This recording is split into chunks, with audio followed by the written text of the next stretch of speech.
तुम्ही ठरवल्यानंतर छत्रपती शिवाजी महाराज जन्माला येतो, तुम्ही ठरवल्यानंतर ज्ञानेश्वर महाराज जन्माला येतात, अहो तुम्ही ठरवल्यानंतर जगद्गुरु तुकोबरायासारखा महात्मा जन्माला येतो.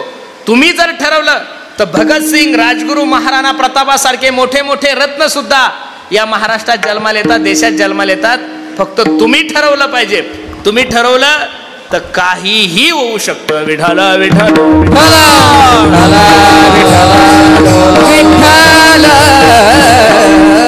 धर्मावर खूप मोठं संकट आहे. धर्माचा जर विचार करायला गेलो तर धर्म तुमचा आणि माझा संकटात आहे.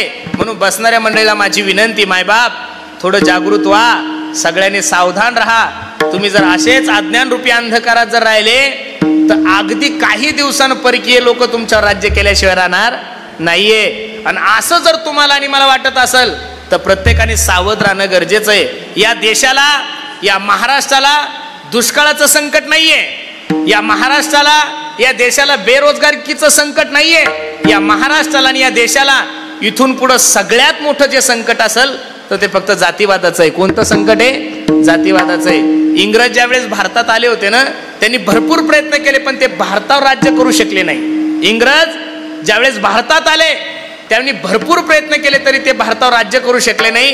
त्यावेळेस आपल्याच काही फितूर लोकांनी इंग्रजांना सांगितलं, तुम्हाला जर भारतावर राज्य करायचं असेल तर आम्ही सांगतोय तुम्ही काय करा, प्रत्येकाला जाती जातीत काय करा, वाटा. माझी सर्वांना विनंती आहे, जगदंबा मातेच्या दरबारात आपण बसलेलो आहोत, एक विनंती माझी मान्य करा. मी या जातीचा आहे, मी त्या जातीचा आहे, मी या जातीचा आहे, मी त्या जातीचा आहे, हे सगळे मनातले भेद काढून टाका आणि प्रत्येकाने एकत्रित या आणि प्रत्येकाच्या मुखातून एकच शब्द येऊ द्या, मी हिंदू आहे आणि हिंदुस्थान माझा काय आहे, ते देश आहे. अशी भूमिका जर तुम्ही आणि मी ठेवसाल महाराज, तर उद्याचे दिवस तुमच्या आणि माझ्यासाठी आनंद आहे. धर्म धर्म म्हणजे नेमकं आहे तरी काय? लहानपणी आपल्याला शाळेत शिकवायला जायचं, माणसाने माणसासोबत प्रेमानं वागणं हा जीवनातला सगळ्यात मोठा काय आहे? धर्म आहे. एका हिंदी कवीचं किती गोड वर्णन आहे तो सांगतो पहा. त्याला राक्षस म्हणा, विठ्ठल विठ्ठल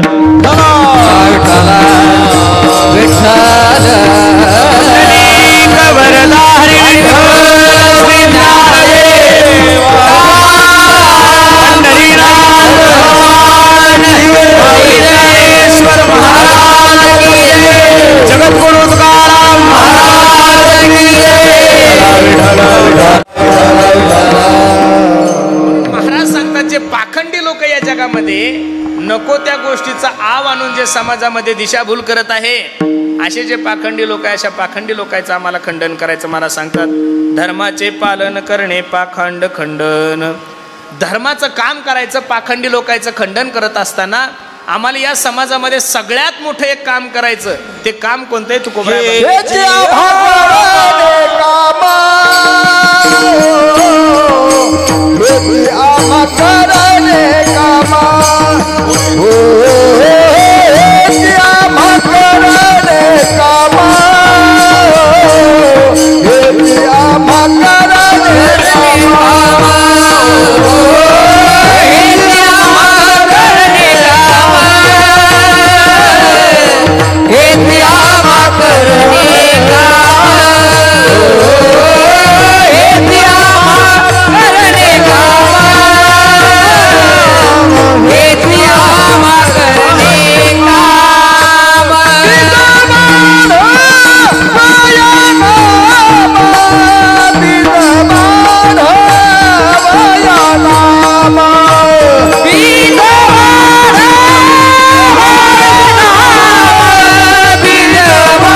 द्वितीय चरणामध्ये माझे तुकोबराय सांगतात, हेची आम्हा करणे काम काय काम करायचं महाराज तुम्हाला? बीज वाढवावे नाम. बाकीचे साधनं तुम्हा आम्हाला शक्य नाहीये माया हो. बाकीचे साधनं तुम्हा आम्हाला कठीण आहे. यत फलम नास्ति तपसान योगेन समाधीना हा तत्फलम लभ्यते सम्यक कलौत हरी कीर्तनात. कलियुगामध्ये सगळ्यात सोपं साधन भगवंताचं चिंतन महाराज सांगतात. कलियुग केवल नाम आधारा सुमिर सुमिर नर उतरही पारा. कलियुगामध्ये सर्वात सोपं साधन भगवंताचं चिंतन आहे. का? त्रेतायुगामध्ये, द्वापर युगामध्ये, कृतयुगामध्ये माणसाची आयुष्य मर्यादा जास्त होती म्हणून त्या त्या काळामध्ये ते साधनं योग्य होते. आता आयुष्य मर्यादेचा जर विचार करायला गेलो तर अल्पायुष्य मानव देह शतकनिले ते अर्धरात्र खाये मध्ये बालत्व पीडा रोग क्षय काय भजनासी उरले ते पाहे का मायबाप. अगदी थोडा विषय तुमच्या आणि माझ्याकडे शिल्लक आहे म्हणून बसणाऱ्या मंडळीला माझी विनंती आहे, बाकीच्या भानगडीत कलियुगामध्ये पडू नका. नामसंकीर्तन साधनाकडे बाकीच्या भानगडी कलियुगामध्ये करू नका. योगाचं काय अनुकरण करणार आहे? अरे आपण लोक 2 तास कीर्तनाला बसतो तरी तोंडातल्या तंबाखूचा त्याग होत नाही माया आपल्याला. 2 तास कीर्तनाला बसतो तर तोंडातल्या गुटक्याचा त्याग होत नाही आपल्याला. शास्त्र तर सांगताय काम सोडा, शास्त्र सांगताय क्रोध सोडा, शास्त्र सांगताय लोभ सोडा. साधे साधे प्रश्न तुमच्याने माझ्या जीवनातून सुटत नाही. काम क्रोध अधिक विकारावर विजय मिळवणं शक्य नाहीये म्हणून सर्वांनी घाबरायचं नाहीये. गवळणींनी घर नाही सोडलं, गवळणींनी स्वधर्माचा त्याग नाही केला तरी सुद्धा गवळणी भगवंताला प्राप्त करू शकल्या. याचं कारण गवळणी घरामध्ये राहत होत्या तरी मनामध्ये भगवंताला ठेवत होत्या. आता हरी बाहेर हरी हरीने घरी कोंडिले. भगवंताचं चिंतन एवढं जोऱ्यात चालायचं. श्रीकृष्ण गोविंद हरे मुरारी हे नाथ नारायण वासुदेव, हे नाथ नारायण वासुदेव, हे नाथ नारायण वासुदेव. मथुरेला दही दूध तूप लोणी घेऊन जायच्या, मसुरेला काय जायच्या? दही दूध तूप लोणी घेऊन जायच्या. पण अंतकरणात भगवंताचं चिंतन असल्यामुळं तिथं गेल्यानंतर गोविंदू घ्या कोणी दामोदर घ्या तव तव हा सती मथुरेच्या गे सगळ्या गवळणी पाहून हसायच्या. आता उद्या जर एखादी माय माऊली तुमच्या गल्लीत आली, लक्ष देऊन ऐका, उद्या जर एखादी माय माऊली तुमच्या गल्लीत आली, तिच्या डोक्यावर टोपली आहे, कांदा आहे, लसूण आहे, ती तुम्हाला म्हणली पांडुरंग घ्या कोणी विठ्ठल घ्या गे, तुम्ही काय विचार करसाल? बाई नक्कीच्या गोळ्या संपल्या. बरोबर आहे का नाही? परमार्थ करणाऱ्या माणसाला बहुतांश लोक हसतातच. पण तुकोबराने सांगितलं तुका म्हणे असे जन, तुका म्हणे असे जन,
नाही कानत ठाई. लक्ष देऊ नका.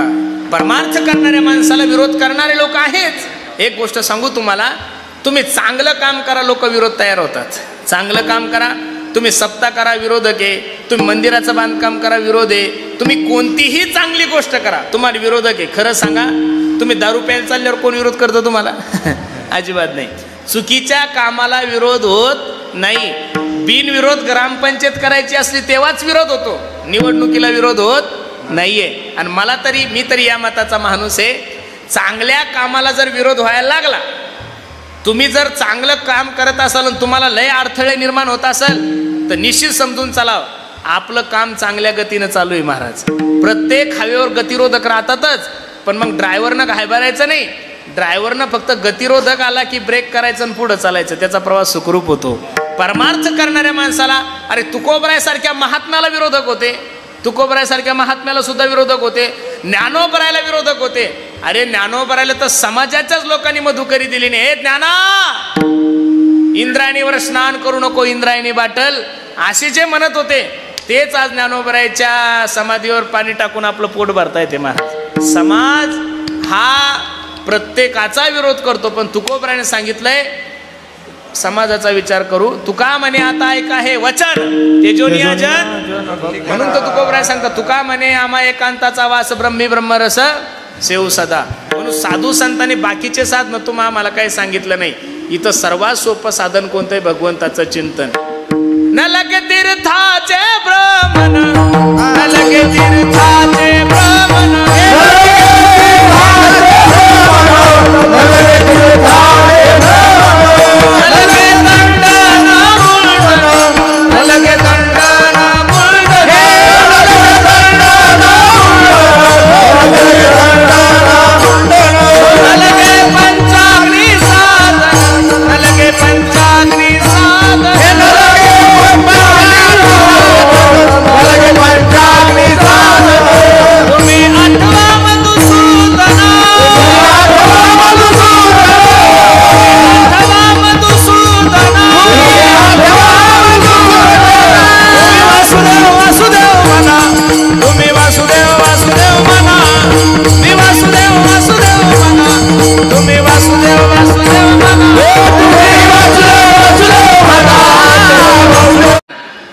दंडन मुंडन, न लगे पंचाग्नी साधन, तुम्ही आठवा मधुसूदना. इथं बसणाऱ्या माझ्या आई बहिणींनो, माया हो, उपवास थोडे कमी करा. उपवास काय करा, 8 दिवसातून तुम्हाला 6 दिवस उपवास असतात, फक्त 2 दिवस सुट्टी असते. उपवास करू नका या मताचा माणूस नाही मी, पण उपवास शास्त्राने फक्त 2च सांगितलेले. एक एकादशी सांगितली आणि दुसरा सोमवार सांगितलेला आहे. एकादशी करावं याच्यासाठी भागवतामध्ये अंबरीश राजाचं चरित्र आहे, आणि सोमवार करावं याच्यासाठी गाथ्यामध्ये तुकोबरायचं प्रमाण आहे. 9 दिवस उपवास कमी करा, नामजप जास्त करा. काय करा? नामजप. ते भगर आणि भगरीचा भात, आणि बरं उपवास बी असे अवघड आहे महाराज. भेंडी खाता, डांगराची भाजी खाता, फक्त त्याच्यात कांदा लसूण नसतो, बाकी सगळंच असतं. जिरेबी करता, म्हणजे याला उपवास म्हणत नाहीये. उपवासच करायचा ना तुम्हाला माया हो, तर माझी विनंती गड्यानं तुम्हाला, उपवास फक्त भगवंत चिंतनाचा करा. दररोज न चुकता कमीत कमी 5 ते 10,000 वेळेस रामकृष्णारी रामकृष्णारी या मंत्राचा जप करा. निश्चित माझ्या जगदंबा मातेची कृपा तुमच्या आणि माझ्यावर झाल्याशिवाय राहणार नाही. मी तर याही पुढचा आहे. आज नवरात्र उत्सव खूप थाटामाटात चालू आहे, आनंद वाटतोय मला नवरात्र उत्सव. पण खरं सांगू, नवरात्र उत्सवाचं स्वरूप दिवसांदिवस बिघडत चाललेलं आहे. परवा दिवशी मी पुण्यामध्ये कीर्तन केलं, 2च कार्यक्रम होते. माझं कीर्तन पहिल्या दिवशी होतं आणि दुसऱ्या दिवशी गौतमी पाटलाचा तमाशा होता. सांगा, मी आता काय कीर्तनात सांगायचं? काहीच फायदा होत नाही. धार्मिक ठिकाणी चुकीचे कार्यक्रम नकोय. लोक मनोरंजनासाठी ते लोकसुद्धा एक महाराष्ट्राची शान आहे, पण माझी विनंती आहे, ते कार्यक्रम ठेवण्याचं हे व्यासपीठ अजिबात नाहीये. मी मगाशी तुम्हाला शब्द बोलून गेलो, मला जर तुमच्या घरात यायचं असेल तर काही परंपरा आहे, चप्पल बाहेर काढावं लागती. तर हिंदू धर्माचे सण साजरे करत असताना, हिंदू धर्माची परंपरा जोपासत असताना आपण प्रत्येकानं काही गोष्टीचं काय केलं पाहिजेत, पालन केलं पाहिजे. महाराज सांगतात, हेची आमा करणे काम, बीज वाढवावे नाम. लक्ष द्या कीर्तनाकड. धर्माचं काम करत असताना, पाखंडी लोकांचं खंडन करत असताना जर कोणी तुमच्या धर्माच्या विरोधात बोलत असेल, तो तुमचा बाप जरी असला तरी त्याचा विरोध करायला शिका. तीक्ष्ण उत्तरे हाती घेऊनी बाण फिरे. वाईट वाटतं महाराज मला काही गोष्टीचं, काय झालं या महाराष्ट्राला कळत नाही. तुम्हाला सांगितलं, धर्माच्या विरोधात बाप जरी गेला तरी त्या बापाचा त्याग करा. प्रमाण सांगतो तुम्हाला.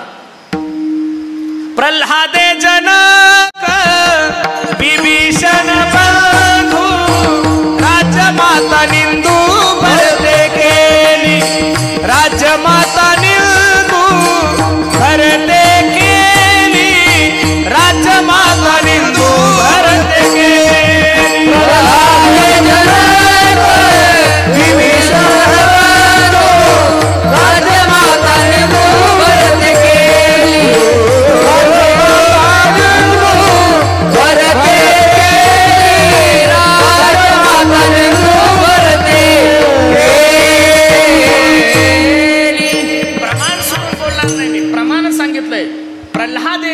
विभीषण बंधू. ज्या बापाने सांगितलं की ते गावामध्ये प्रभू भगवंताचं नाव घ्यायचं नाही, त्या भक्त प्रल्हादाचा बाप हिरण्यकश्यपू नरशिव भगवंताने टर टर टर टर फाडला, तरी सुद्धा भक्त प्रल्हादाला दया आली.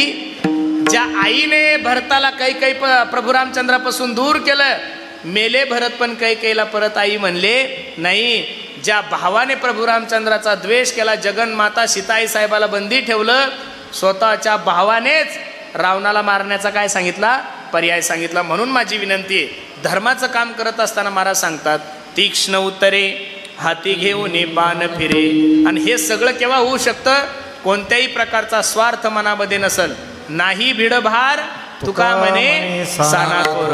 आम्ही जर धर्माच्या काही गोष्टी सांगायला लागलो तर लोकांचा एक आरोप आमच्यावर ठरलेला आहे की महाराज लोक बीजेपीचा प्रचार करतात. हे आम्हाला सिम्बॉलच आहे बरं आमदार साहेब. लोकांनी काय, अरे बापा बीजेपी जन्माला येण्याच्या अगोदर धर्म आहे, ही गोष्ट पहिली ध्यानात ठेवा. भगवा झेंडा हा कोणत्या शिवसेनेचा नाही, कोणत्या बीजेपीचा नाहीये. 750 वर्षापूर्वी सुद्धा माझ्या ज्ञानोबरायच्या खांद्यावर जी पताका होती ती भगवी होती, ती दुसऱ्या कलरची नव्हती. आणि आमच्यासाठी पहिला धर्म आहे, आमच्यासाठी पहिला धर्म आहे आणि मग बाकीच्या गोष्टी आहे. धर्माचं काम करत असताना निश्चित कोणतीही भीडभाड ठेवू नका. आणि आज तीच परिस्थिती तुमच्या आणि माझ्या जीवनात आलेली. पश्चिम महाराष्ट्रात जर तुम्ही गेले तर बहुतांशी जगदंबा मातेसमोर धार्मिक कार्यक्रम न सोडता बाकीचेच कार्यक्रम जास्त व्हायला लागले. म्हणजे पुण्य न करता आपल्या पदरात काय पडायला लागलं, पाप पडायला लागलं. एक छोटंसं उदाहरण तुम्हाला सर्वांना सांगतो. आता कीर्तन संपलं आणि कीर्तन संपल्यानंतर एखादा मनुष्य जर मला म्हणला महाराज चला ना आमच्या घरी चहा घ्यायला, आणि मी जर तुमच्या घरी चहा घ्यायला गेलो आणि चहा घ्यायला गेला असताना चप्पल घालून डायरेक्ट तुमच्या बैठकीत गेलो, तुम्ही काय विचार करसाल, या महाराजांना कीर्तन करण्याचे अक्कल आहे पण वागण्याची अक्कल नाहीये. माया हो, मला जर तुमच्या घरी यायचं असेल तर चप्पल कुठं काढावं लागती, कुठं काढावं लागते माया हो, कुठं काढावं लागते, दारात काढावं लागते, कुठं बाहेर काढावं लागते. मला जर तुमच्या घरात यायचं असेल तर चप्पल दारात काढावं लागते. हा जर तुमच्या घराचा नियम आहे, हा जर तुमच्या घराचा प्रोटोकॉल आहे, तर हिंदू देवतेचे आपण सण साजरे करत असताना हिंदू परंपरेचे जेवढे काही देवता आहे त्यांचे सण आपण साजरे करत असताना काहीतरी हिंदू धर्माने परंपरा घालून दिली असेल का नाही महाराज. मार्ग दावून गेले आधी दयानिधी संत ते. माझी सर्वांना विनंती आहे, आपल्याला पट्ट तसा जर परमार्थ केला तर ज्ञानोबरायची भाषा पहा, मनोमार्गे गेला तो तेथेची हरिपाटी स्थिरवाला तोची धन्य. म्हणून परमार्थ तुम्हाला आवडतो तसा नका करू, परमार्थ देवाला आवडतो तसा करा. महाराज सांगतात आवडे देवासी तो ऐका प्रकार, नामाचा उच्चार रात्रंदिवस, नामाचा उच्चार रात्रंदिवस, नामाचा उच्चार रात्रंदिवस.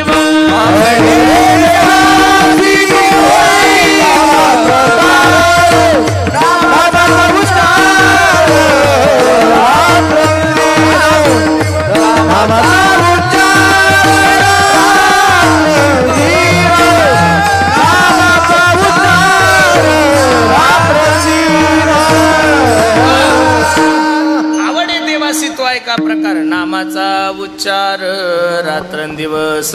रात्रंदिवस भगवंताचं चिंतन करा. तुळशी माळ गळा, गोपी चंदन टिळा, हृदयी कळवळा, वैष्णवाचा. देवाला आवडतं तसं माणसानं वागलं पाहिजेत, आपल्याला आवडतं तसं वागू नाही. इथं जेवढ्या काही माझ्या माता मावल्या बसलेल्या मायांनो, एक छोटासा प्रश्न तुम्हाला करतो. नवऱ्याला आवडतं तसं बायकोन वागावं का बायकोला आवडतं तसं बायकोन वागावं? नवऱ्याला आवडतं तसं बायकोन वागावं. याच्याही पुढे एक उदाहरण देतो. तुमच्या नवऱ्याला जी भाजी आवडती ती तुम्ही करावं का तुम्हाला जी भाजी आवडती ती तुम्ही करावं? नवऱ्याला जर शेवग्याच्या शेंगा आवडत असेल, तुम्ही मस्त पाट्यावर वाटून कुटून जर शेवग्याच्या शेंगा केल्या, दुपारच्या सुट्टीमध्ये नवरा सांगतो ए दादा दररोजच्या 2च चपात्या खातो राव, आज 4 चपात्या खाल्ल्या का? माझ्या बायकोनं माझी आवडती भाजी केली. संपलं माझं उदाहरण. कीर्तनाकडे या. नवऱ्याला आवडती तशी भाजी जर बायकोनं केली तर नवरा प्रसन्न होतो, हा संसार आहे. तर देवाला आवडतो तसा परमार्थ तुम्ही आणि मी जर केला तर देव का प्रसन्न होणार नाही महाराज? निश्चित प्रसन्न होईल. म्हणून सर्वांना माझी विनंती आहे, तुम्हाला पटतं तसं नका करू, तुम्हाला जे पटतं ते केलं तर माणसाचा घात निश्चित आहे. देवाला जे आवडतं याचा ट्रबल कमी कर आणि थोडा रिपीट दे आणि आवाज कमी कर थोडा. विठ्ठल विठ्ठल विठ्ठल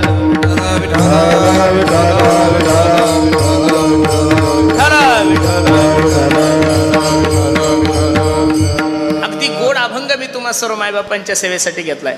धर्माचे पालन करणे पाखंड खंडन. या अभंगामध्ये माझे जगद्गुरु तुकोबराय तुम्हाला आणि मला साधू संतांच्या अवताराचं कार्य सांगतात.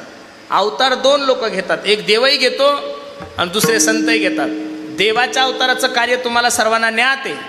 यदा यदा हि धर्मस्य ग्लानिर्भवति भारत अभ्युत्थानम धर्मस्य तदात्मानं सृजाम्यहं परित्राणाय साधूनां विनाशाय च दुष्कृतां धर्म संस्थापनार्थाय संभवामी. ज्या ज्या वेळेस या धर्मावर ग्लानी येते त्या त्यावेळेस माझा जगाचा मालक अवतार घेतो. तुलसीदासजी किती गोड सांगतात पहा. जब जब होए, रिपीट दे रे थोडा याला. धर्म की हानी बाढ़ही असुर अधम अभिमानी. तब तब धरी प्रभु विविध शरीरा हरहि कृपा निधि सज्जन पीरा. ज्या ज्या वेळेस या धर्मावर ग्लानी येते, ज्या ज्या वेळेस या धर्मावर संकट येते त्या त्यावेळेस माझा जगाचा मालक काय करतो? अवतार घेतो. धर्म रक्षावया अवतार. शायांचा आवाज कमी कर, शाईचा. त्याच्यामुळे सिद्धी मारतो. अवतार आपुल्या पाडीची भक्त जना. आपुल्या पाडीची भक्त जना.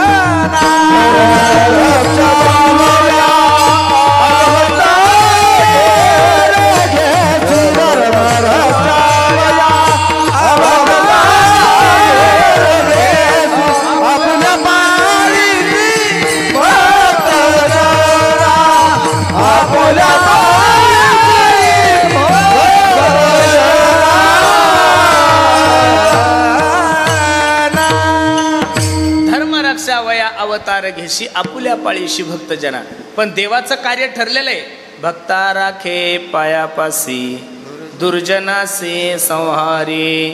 देवाचं ठरलेलं आहे. एक घाव दोन तुकडे. जन्माला आला, अवतार घेतला की राक्षसांचा नायनाट करायचा आणि भक्ताला काय करायचं? जवळ करायचं. पण साधू संतांच्या जीवनाचा जर इतिहास पाहिला तर साधू संतांनी वाईट माणसाला मारले नाहीये, दुष्ट माणसाला मारलं नाहीये. उलट ज्ञानोबरायची भाषा पहा. जय खळांची व्यंकटी सांडू तया सत्कर्मीर्ती वाढू भूता परस्परे पडो मैत्र जीवांचे. वाईट माणसाची वाईट प्रवृत्ती, वाईट माणसाची वाईट बुद्धी नष्ट करण्याचं काम जर कोण करत असेल तर संत करतायत. विठ्ठल विठ्ठल विठ्ठल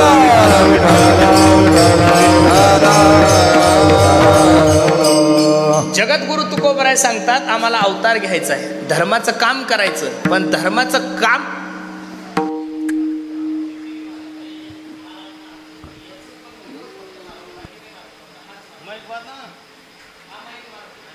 बाकी नाही कोणते मारत.